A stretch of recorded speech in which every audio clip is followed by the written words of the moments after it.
Hello student, welcome back my YouTube channel অঙ্ক জ্ঞান। তো তোমরা যারা এএনএম ও জিএনএম এর জন্য পরীক্ষার জন্য প্রিপারেশান নিচ্ছ, তারা সকলেই জানো তোমাদের class 9, class 10, class 10 life science, physical science, math এবং লজিক্যাল রিজনিং এবং তোমাদের থাকবে ইংলিশ গ্রামার আর জিকে থাকবে।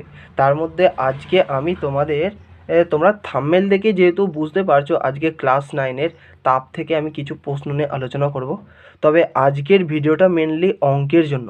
তোমাদের তাপ থেকে যে সমস্ত অঙ্ক পড়তে পারে সেই সমস্ত রকমের অঙ্ক আজকে আমি তোমাদের এই ভিডিওটার মাধ্যমে দেখিয়ে দেব, ঠিক আছে? এই যত রকম অঙ্ক আমি করাবো তত প্রত্যেক ধরনের আমি টাইপ করে দেবো। তো তোমরা এই টাইপ ফলো করলে তোমরা পরীক্ষায় ইজিলি তোমরা পেয়ে যাবে।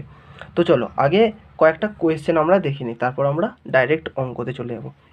তো গড় ক্যালোরি বলতে কি বোঝো? দেখো অপশান দেওয়া আছে, আর তোমরা এটা পরীক্ষার মাধ্যমে দাও।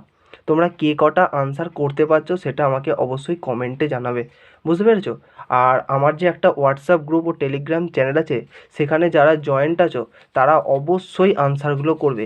আর যারা আমার চ্যানেলে নতুন এসছো, যারা এই ভিডিওটা প্রথম দেখছো, তাদেরকে বলে রাখি যে আমার ডিসক্রিপশানে হোয়াটসঅ্যাপ গ্রুপ এবং টেলিগ্রাম চ্যানেলের লিঙ্ক দেওয়া থাকবে, তোমরা সেখান থেকে জয়েন্ট হয়ে যেতে পারো।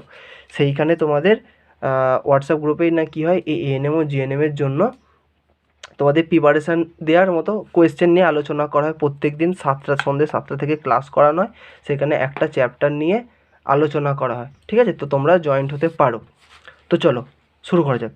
গড় ক্যালোরি বলতে বোঝায় 1 গ্রাম জলের তাপমাত্রা 0 ডিগ্রি থেকে 1 ডিগ্রি সেন্টিগ্রেড পর্যন্ত বৃদ্ধি করতে প্রয়োজনীয় তাপ, নাকি 1 গ্রাম জলের তাপমাত্রা 50 ডিগ্রি সেন্টিগ্রেড থেকে 100 ডিগ্রি সেন্টিগ্রেড পর্যন্ত বৃদ্ধি করতে প্রয়োজনীয় তাপ, নাকি 1 গ্রাম জলের তাপমাত্রা 14.5 ডিগ্রি সেন্টিগ্রেড থেকে 15.5 ডিগ্রি সেন্টিগ্রেড পর্যন্ত বৃদ্ধি করতে প্রয়োজনীয় তাপ, নাকি 1 গ্রাম জলের তাপমাত্রা 0 ডিগ্রি সেন্টিগ্রেড থেকে 100 ডিগ্রি সেন্টিগ্রেড পর্যন্ত বৃদ্ধি করতে প্রয়োজনীয় তাপের 1/1 অংশ। কোনটা? তোমরা আনসারটা ভাবো কি হতে পারে, তোমরা ভাবো। আনসারটা হবে তোমাদের ডি।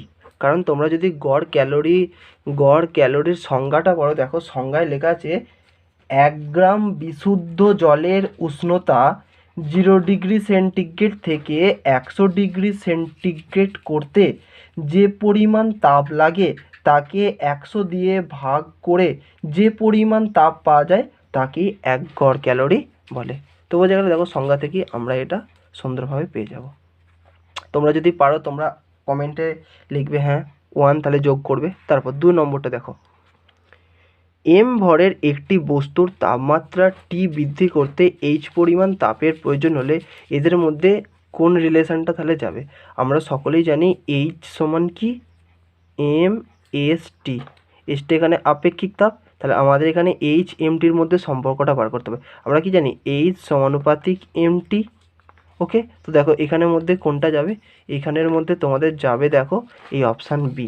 অপশান বিটা যদি হয়, দেখো এমটিটা এখানে চলে যাবে, উপর নিচে গুণ যাবে, তাহলে এই সমানুপাতিক এমটি। বোঝা গেল এইটা?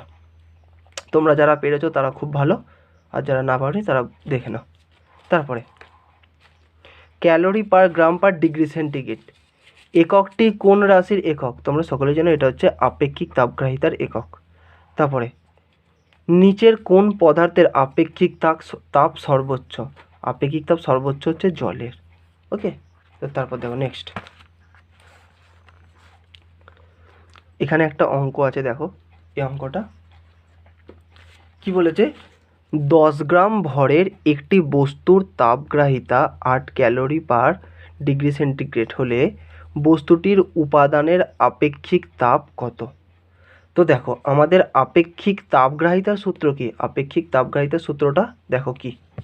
তো দেখো আমি এই খাতায় লিখেছি তাপগ্রাহিতা সমান আমরা জানি ভর ইন্টু বস্তুর উপাদানের আপেক্ষিক তাপ। বস্তুর উপাদানের আপেক্ষিক তাপ। তা এখানে বস্তুর ভর কত?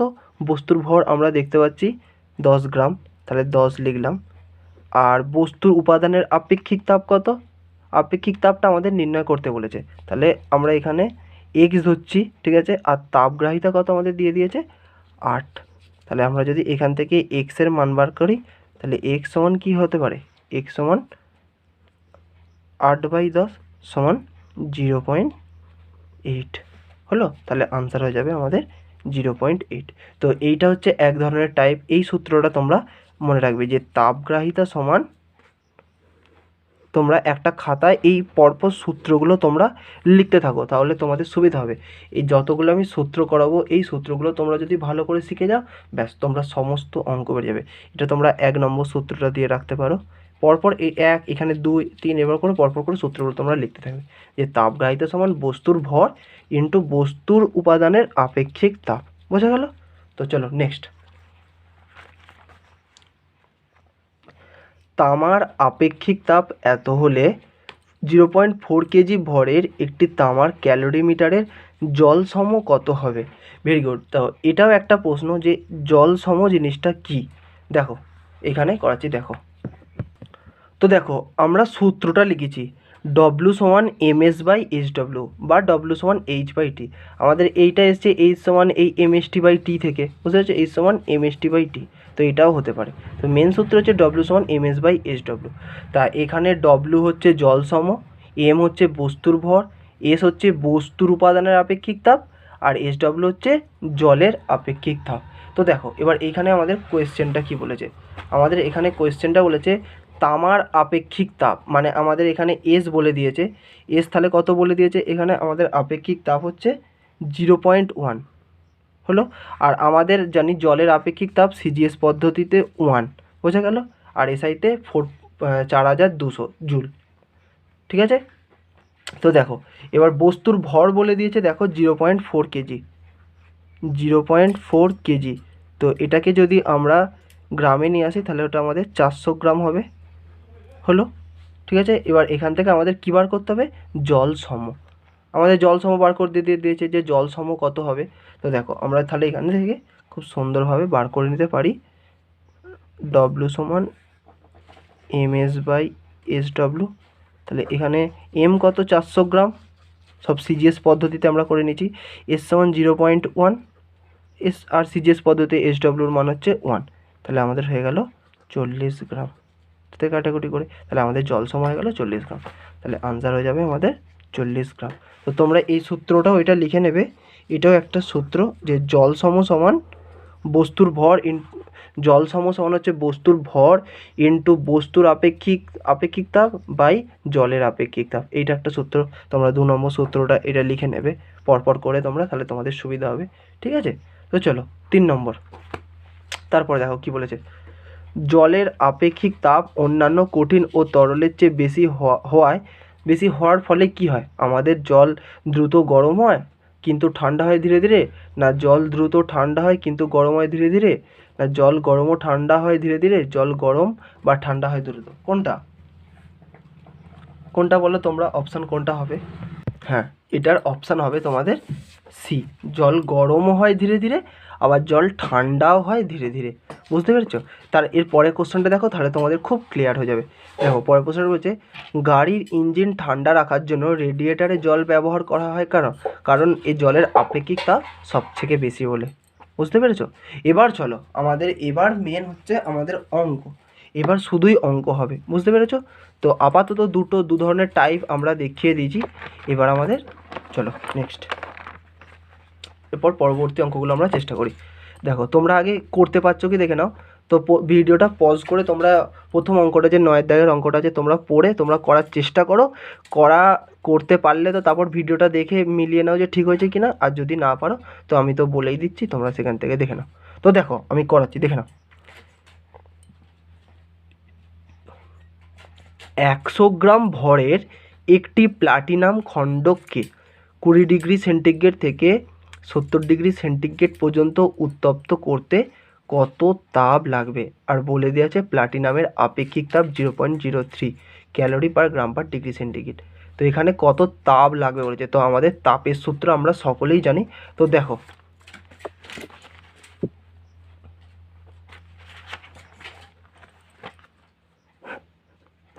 তো আমরা সকলেই কি জানি, এইচ সমান এমএসটি, আমরা এটা সকলেই জানি এই সূত্রটা। তো কত গ্রাম বলেছে, 100 গ্রাম বলেছে, তাহলে এম সমান 100। আর আপেক্ষিক তাপ প্লাটিনামের কত বলে দিয়েছে, 0.03। Very good, 0.03। আর কত ডিগ্রি সেন্টিগ্রেড উষ্ণতা বৃদ্ধি পেয়েছে 20 থেকে 70, মানে কত ডিগ্রি বৃদ্ধি পেয়েছে? 50। তাও আমি লিখে দিচ্ছি 70 বিয়োগ 20, তাহলে 100 গুণ 3/100 ইন্টু 50, 3 5 15, 150 ক্যালোরি। বোঝা গেল আমাদের ফার্স্ট অঙ্কটা। তাহলে আনসার হলো 150 ক্যালোরি। কত তাপ লাগবে? 150 ক্যালোরি। তো এখান থেকে এই সূত্রটা হচ্ছে, এইটা 3 নম্বর সূত্র, তোমরা এটা লিখে নিতে পারো যে এইচ সমান হচ্ছে আমাদের এমএসটি, এটা হচ্ছে আমাদের সূত্র। ঠিক আছে, এইটা দিয়ে কিন্তু ম্যাক্সিমাম অঙ্ক তোমাদের পড়তে পারে, এইচ সমান এমএসটি দিয়ে। তো তারপর দেখো নেক্সট অঙ্ক। তোমরা এই অঙ্কটাও তোমরা পজ করে আগে তোমরা আগে অঙ্কটা পড়ে নাও, করে নিয়ে তারপর তোমরা খাতাকে করো, তারপর না পারলে তো আমি করেই দিচ্ছি। তো দেখো কি বলেছে, তামার তৈরি একটি ক্যালোরিমিটারের ওজন 80 গ্রাম। ভালো কথা। তামার আপেক্ষিক তাপ এত হলে ক্যালোরিমিটারের তাপগ্রাহিতা ও জলসম কত? দেখো আমি তাপগ্রাহিতা আর জলসমতে অলরেডি তোমাদের এমসিকিউতে অঙ্কগুলো করিয়ে দিয়েছি। তো তোমরা নিশ্চয়ই জানো তাপগ্রাহিতা সমান কি। তাপগ্রাহিতা সমান দেখো আমার এখানে লেখাই আছে, তাপগ্রাহিতা সমান বস্তুর ভর আর বস্তুর উপাদানের আপেক্ষিক তাপ। তো দেখো তাহলে সেই সূত্রটা তোমরা ফেলে দাও। আর জলসম সূত্রটাও এখানে লেখা আছে, জল ডব্লিউ সমান MS/SW। তো দেখো আস্তে আস্তে আমরা করার চেষ্টা করি, তো তোমরাও করো। প্রথমে আমরা কি বার করব? তাপগ্রাহিতা। দেখো আমরা এখানেই করছি, তাহলে সুবিধা হবে। তাপগ্রাহিতা, তাপগ্রাহিতা কি? বস্তুর ভর। তাহলে বস্তুর ভর কত? এখানে 80 গ্রাম হলো। আর আপেক্ষিক তাপ কত? 0.09। তাহলে কত হবে? 80 ইন্টু 9/100, পয়েন্টে উঠে গেল, 0 0 কেটে গেল, 8 9 72, 72/10 মানে 7.2। তাহলে আমাদের আপেক্ষিক তাপগ্রাহিতার মান হলো 7.2। আর জল সম মানে কি? ডাব্লু সমান MS/SW হলো। তাহলে এম কত এখানে? আমাদের এম এর মান হচ্ছে 80। আর বস্তুর আপেক্ষিক তাপ কত? 0.09, 0.09। আর SW জলের আপেক্ষিক তাপ কত? আমরা 1 জানি, তাহলে সেই একই হলো। তাহলে এটাও হচ্ছে আমাদের 7.2 গ্রাম। বোঝা গেল আমাদের। তাহলে এই সূত্র দিয়ে অঙ্ক করলাম। তো তারপর নেক্সট দেখো, 1 ক্যালোরি সমান কত জুল? 1 ক্যালোরি সমান কত জুল? আমরা সকলেই জানি 1 ক্যালোরি সমান 4.2 জুল হলো। এবার তাহলে 1 ক্যালোরি পার গ্রাম পার ডিগ্রি সেন্টিগ্রেড সমান কত জুল কেজি পার ডিগ্রি সেন্টিগ্রেড? ডিগ্রি সেন্টিগ্রেড না, এটা ভুল হবে, এটা কী হবে? কেলভিন। এটা এসআই পদ্ধতিতে আর এটা সিজিএস পদ্ধতিতে। বোঝা গেল? এটা সিজিএস পদ্ধতিতে তোমার আপেক্ষিক তাপের একক, আর এটা হচ্ছে এসআই পদ্ধতিতে আপেক্ষিক তাপের একক। তো কীভাবে কনভার্ট করবে? তো দেখো এটা আনসার হবে আমাদের জানি 4200, কিন্তু কিভাবে হচ্ছে সেটা আমি একটু দেখিয়ে দিচ্ছি, তোমরা সেটা সকলে দেখো।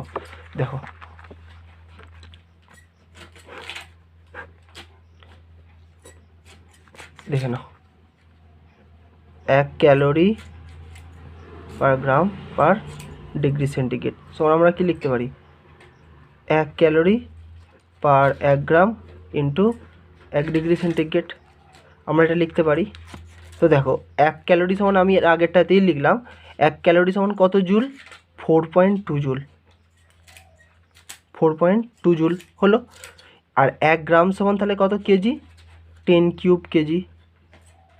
আর 1 ডিগ্রি সেন্টিগ্রেড মানে হচ্ছে 1 কেলভিন, এটা কোনো ব্যাপার নয়। তাহলে দেখো, তাহলে এটা যদি ওপরে উঠে যায় তাহলে কি হবে আমাদের? 1/10 কিউব হবে আমাদের। 1 গ্রাম সমান 1/10 কিউব কেজি হলো। তাহলে এটা যদি ওপরে উঠে যায় তাহলে কী হবে? 4.2 ইন্টু 10⁻³ তাহলে joule per kg inverse kelvin inverse হলো। এবার দেখো তাহলে এটা কী হবে? 4.2 into 1000 joule kg inverse kelvin inverse, তাহলে হয়ে গেল 4200 joule kg inverse K inverse.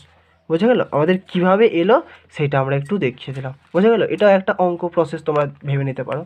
তো তারপর নেক্সট দেখো, এইটা হয়ে গেল, এটাও হয়ে গেল। তারপরে 100 ডিগ্রি সেন্টিগ্রেড উষ্ণতায় এবং 20 গ্রাম ভর বিশিষ্ট একটি বস্তুকে 30 ডিগ্রি সেন্টিগ্রেড উষ্ণতায় 200 গ্রাম জলে ফেলা হলো, মিশ্রণের উষ্ণতা কত হবে? এইটা দেখো খুব সুন্দর অঙ্ক। এই অঙ্ক কিন্তু তোমাদের দেখে মনে হচ্ছে যেন খুব কঠিন, খুব কঠিন, কিন্তু খুব সহজ। এই চ্যাপ্টারের মধ্যে সবথেকে যদি সহজ অঙ্ক হয়ে থাকে তো এই ধরনের অঙ্কগুলো। অন্যান্য তোমরা যদি এই অঙ্কগুলো জেনে রাখো তাহলে কি হবে, তোমাদের মধ্যে তোমরা অ্যাডভান্স হতে পারবে। আর খুব সহজ পদ্ধতি, খুব সহজ। আগে এই অঙ্কটা বোঝো যে কোথা থেকে দিয়েছে আর কিভাবে করতে হবে। তো এই অঙ্কটা করার আগে আমাদের আগে ক্যালোরিমিতির মূল নীতিটা জানতে হবে। ক্যালোরিমিতির মূল নীতি কি? ধরো ক্যালোরিমিতির মূল নীতি কি? এটা ধরো একটা উত্তপ্ত বস্তু, উত্তপ্ত বস্তু, আমি একটা কথা বলছি, এটা উত্তপ্ত বস্তু আর এটা একটা ঠান্ডা বস্তু। তো এদের মধ্যে যদি তাপ যায়, তাপটা কোন দিক থেকে যাবে? এদিক থেকে নিশ্চয়ই এদিকে যাবে। তাপটা এই গরম বস্তু থেকে ঠান্ডা বস্তুর দিকে যাবে। তো এই তাপটা কতক্ষণ পর্যন্ত মানে স্থির হবে? যতক্ষণ না দুজনের তাপ সমান হয়। তাহলে আমরা এখানে ক্যালোরিমিতির মূল নীতি কী পেলাম? এ তাপ বর্জন করছে আর এ তাপ গ্রহণ করছে। এ ধরো 100 ডিগ্রি সেন্টিগ্রেড, এ ধরো 30 ডিগ্রি সেন্টিগ্রেড উষ্ণতা, ঠিক আছে? এবার তাহলে এদের মধ্যে কখন? যখন দুজনেরই উষ্ণতা 50 ডিগ্রি সেন্টিগ্রেড হবে তখন এরা থামবে। তাহলে ঠিক এই অঙ্কটাই বলেছে, এত ডিগ্রি সেন্টিগ্রেড উষ্ণতার একটা বস্তুকে এত এত ডিগ্রিতে ফেলা হলো। তাহলে ওদের মিশ্রণের উষ্ণতা মানে মানে চরম লাস্ট উষ্ণতা ওদের কত হবে সেইটা আমাদের নির্ণয় করতে বলেছে। তো দেখো তাহলে আমাদের অঙ্কটা কীভাবে হচ্ছে সেটা তোমরা দেখে নাও। তোমরা যদি পারো আগে তোমরা ভিডিওটা পজ করে তোমরা করে নাও, আর যদি না পারো তখন আমি করেই দিচ্ছি। তারপর দেখো কি বলেছে। তাহলে আমরা দেখো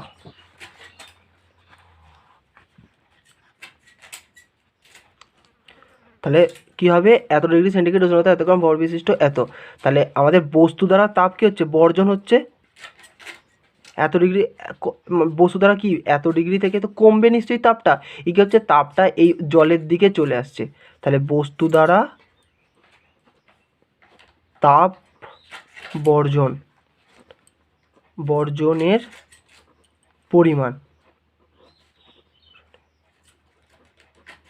পরিমাণ, ঠিক আছে? কি হবে? বস্তুর ভর কত? বস্তুর ভর 20 গ্রাম। বস্তুর আপেক্ষিক তাপ দেয়া আছে 0.1। আর যদি আমি মিশ্রণের উষ্ণতা যদি শেষমেশ ধরি, আমরা যদি টি হবে তাহলে 100 মাইনাস টি হলো। আমরা যদি টি ধরি যে চরম মিশ্রণের উষ্ণতা হবে টি, তাহলে এইটা অন্তিম উষ্ণতা আর এটা প্রাথমিক উষ্ণতা বস্তুর ক্ষেত্রে হয়ে গেল। এবার কি হবে? জল দ্বারা তাপ গ্রহণের পরিমাণ হবে নিশ্চয়ই। তো জলের ওজন কত? 200। জলের আপেক্ষিক তাপ কত? 1। আর এর কত হবে? টি থেকে নিশ্চয়ই 30 ডিগ্রিটা হবে, কারণ এতে তাপটা কী হচ্ছে? এই টিটার মানটা বেশি নিশ্চয়ই হবে। এ থেকে এ তো তাপ গ্রহণ করছে, তাই না? এ তো তাপ গ্রহণ করছে, তাহলে টিটা বড় হবে। তাহলে আমাদের কী করতে হবে? আমাদের ক্যালোরিমিতির মূল নীতি অনুযায়ী কি? তাপ বর্জনের পরিমাণ ইকুয়াল তাপ গ্রহণের পরিমাণ। বোঝা গেল? তাহলে এই দুটো আমরা ইকুয়াল করে দেবো।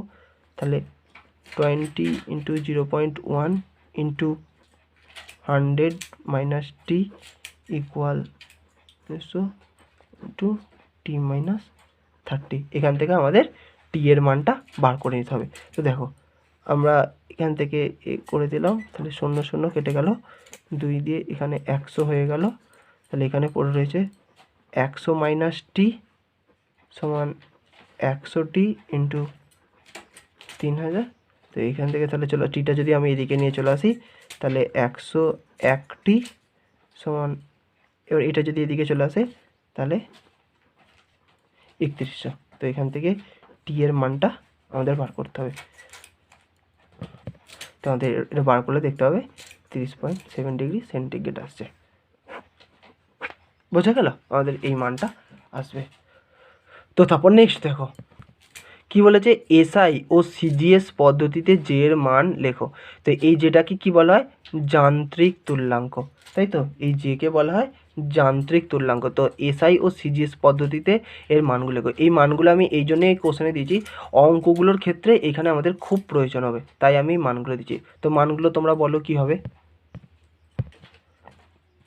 তো আমরা জানি যে এসআই পদ্ধতিতে মান হচ্ছে 4.2 জুল পার ক্যালোরি। আর এসআইতে হয়ে যাবে, এই জুলটার পরিবর্তে আর্গ হয়ে যাবে। তাহলে আর্গ, তাহলে 1 জুল সমান কত জানি আমরা? 10⁻7 আর্গ পার ক্যালোরি। বোঝা গেল? এটা সিজিএস আর এটা হচ্ছে এসআই পদ্ধতিতে।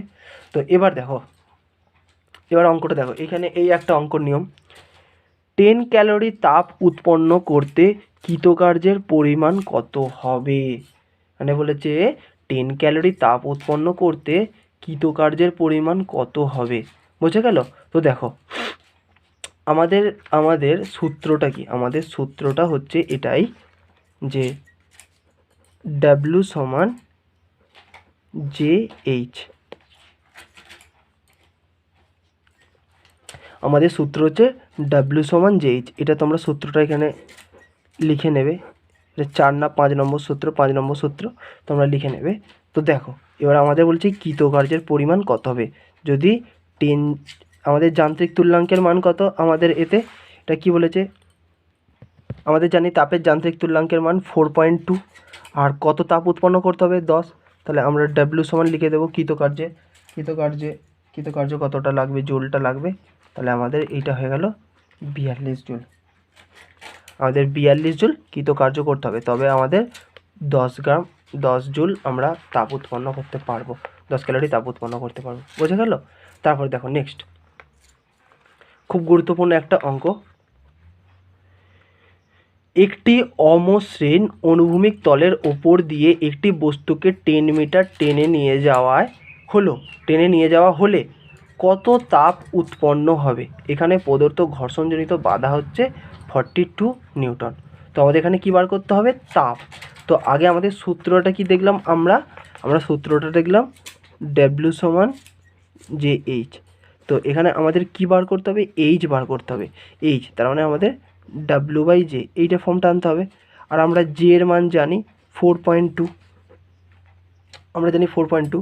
তাহলে এখানে W মানে কি আমরা জানলাম এই কৃতকার্য, W মানে কি কৃতকার্য। তা কৃতকার্য মানে কি আমরা এর আগের চ্যাপ্টারটায় পড়েছি কার্য ক্ষমতা শক্তি। তো আমি এখানে বলে দিচ্ছি, কৃতকার্য মানে হচ্ছে প্রযুক্ত বল ইনটু প্রয়োগবিন্দুর সরণ।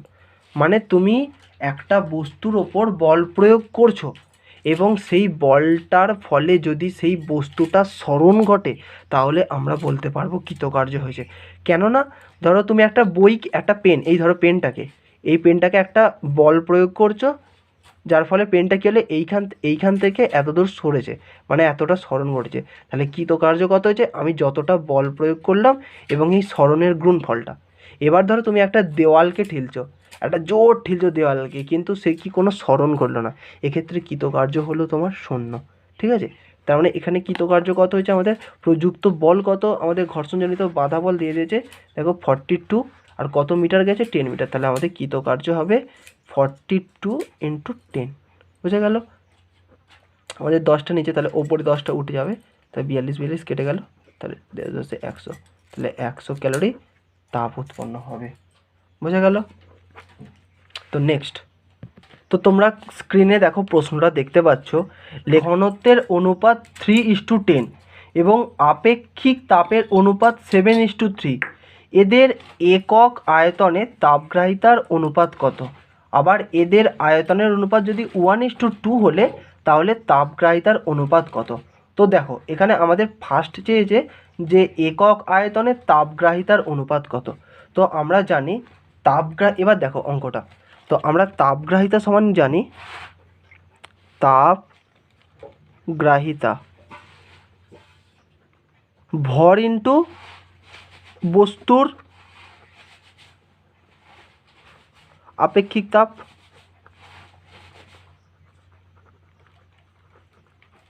তাই তো, তো আমরা ভর, তো দেখো এখানে ভরটা বলে দেওয়া নেই, কিন্তু আমাদের কি বলে দেওয়া আছে, ঘনত্বের অনুপাত দেওয়া আছে আর একক আয়তনের অনুপাত দেওয়া আছে। তো আমরা ভর সমান কি জানি, ঘনত্ব ইন্টু আয়তন। তো ঘনত্ব এখানে যদি আমরা 3D ধরি এবং আয়তন কি আমাদের একক আয়তন বলেছে, তাহলে 1, তাহলে 3D × 1 মানেই ভর।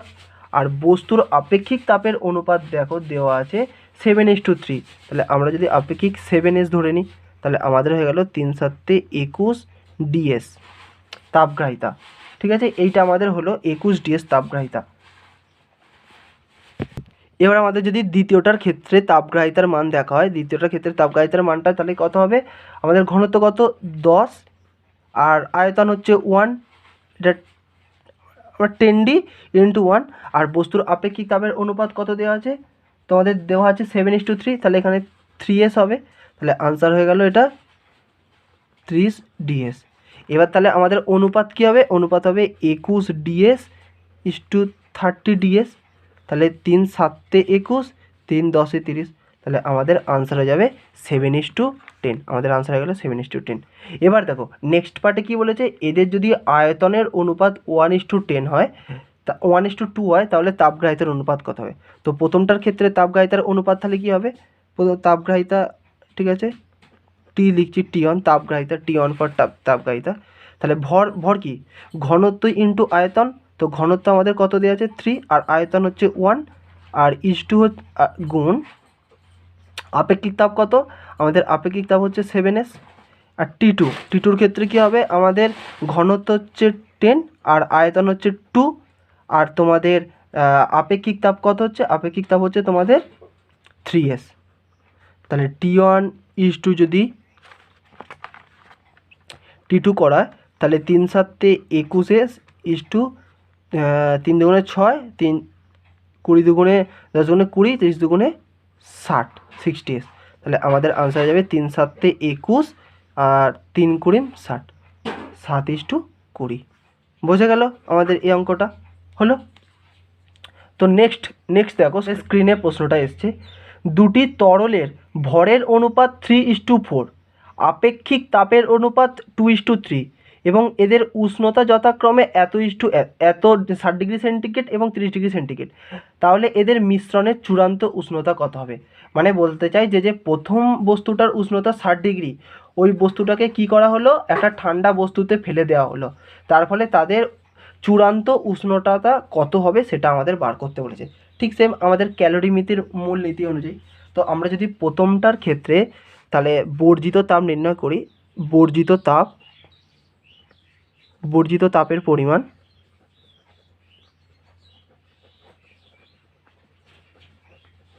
বর্জিত তাপের যদি আমরা পরিমাণ নির্ণয় করি, তাহলে কি করব? আমরা এমএসটি, তাই তো, এম কত এখানে? প্রথমটার ভর কত বলেছে? 3, তাহলে 3m আমরা লিখছি। এস কত এখানে বলে দিয়েছে? আপেক্ষিক তাপের অনুপাত হচ্ছে 2s। আর টি কত থেকে? তাহলে 60° থেকে আমাদের কমবে টিতে, ঠিক আছে। এবার আমাদের গৃহীত তাপের পরিমাণ কত হবে? গৃহীত তাপের পরিমাণ আমাদের কত?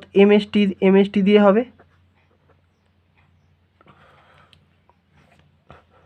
কত আমাদের অনুপাতটা কত বলে দিয়েছিল? আমাদের অনুপাতটা বলেছিল 3:4, তাহলে এখানে 4m হবে। আর কত তাপগ্রাহিতার অনুপাত কত আমাদের? 2:3, তাহলে এখানে 3s হবে। আর আয়তন উষ্ণতা কত? 30। তো এখান থেকে আমাদের কি করতে হবে? টি এর মানটা নির্ণয় করতে হবে। তো আমাদের কি করতে হবে? দুটোকে ইকুয়াল করতে হবে, যেহেতু আমাদের ক্যালোরিমিতির মূল নীতি অনুযায়ী। তাহলে 3m into 2s into 60 minus টি সমান 4m into 3s into T minus 30। তো কেটে গেল, এস কেটে গেল, 3 কেটে গেল, আর এটা 2 দুগুণে 4। বোঝা গেল? তাহলে এখানে কি পড়লো? 60 মাইনাস টি মানে 2t মাইনাস 60।